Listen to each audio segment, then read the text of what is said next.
Nous devons affranchir notre esprit du nuage de négativité. Ce nuage de négativité vient s'emparer de votre esprit, le travail pour le transformer en une question qui trouve un moyen de se justifier et de détruire tout le reste.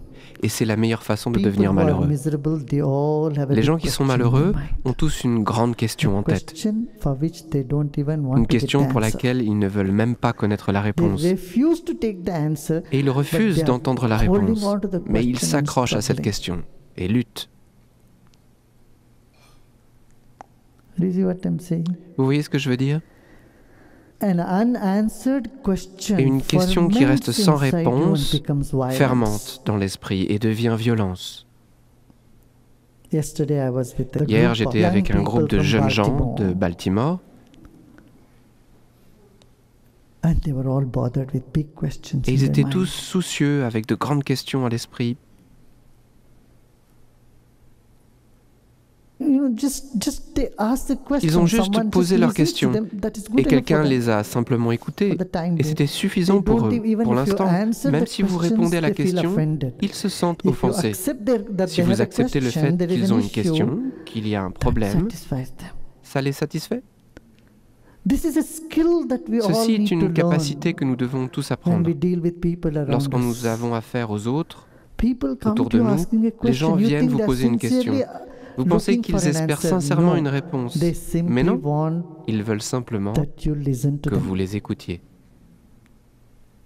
Vous voyez ?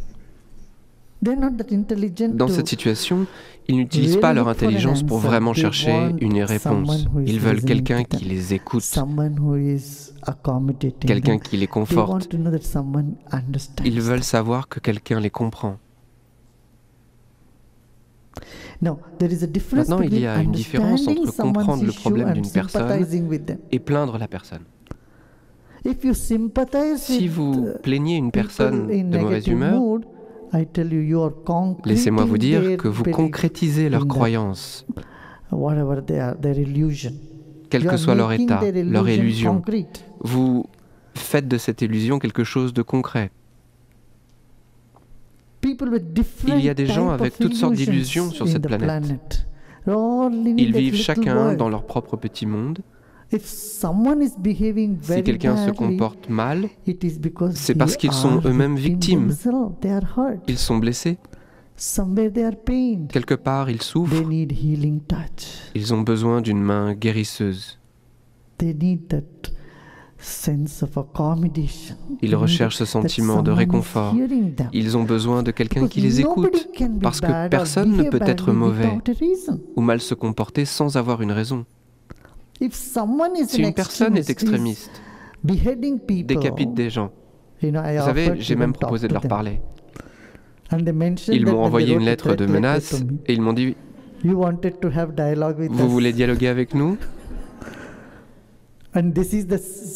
Voici dans quel état vous serez. » Ils m'ont montré la photo d'une personne décapitée. « Oui, mais on aimerait bien vous rencontrer prochainement. »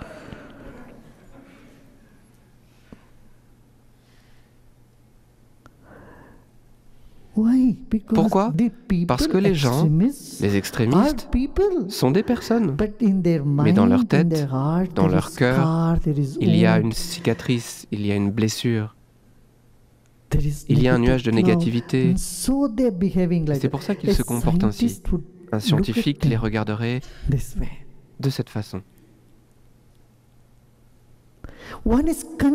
L'un condamne les gens, il les condamne. « Oh, tu es un terroriste, tu es sans espoir, je te condamne. » Un autre aurait de la compassion, les comprendrait. C'est facile de condamner. On peut facilement condamner. Paul, Jacques, n'importe quel idiot peut condamner n'importe qui. Mais il faut du courage pour les accepter, les comprendre, leur offrir un espace d'échange et communiquer avec eux. Et c'est important. Si nous commençons tous à communiquer avec les gens, ceux que l'on condamne, je vous le dis, vous pouvez avoir un impact dans leur vie. Vous pouvez les changer, vous pouvez les élever. Et c'est ça un professeur. Un professeur ne peut pas se permettre de condamner les gens ou d'exclure les gens. C'est comme un docteur. Il ne peut pas refuser de traiter qui que ce soit. N'est-ce pas le code de déontologie d'un docteur?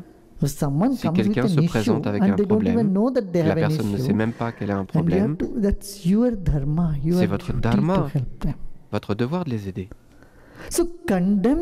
Donc, condamner, c'est facile, mais faire preuve de compassion et transformer quelqu'un, c'est un vrai défi.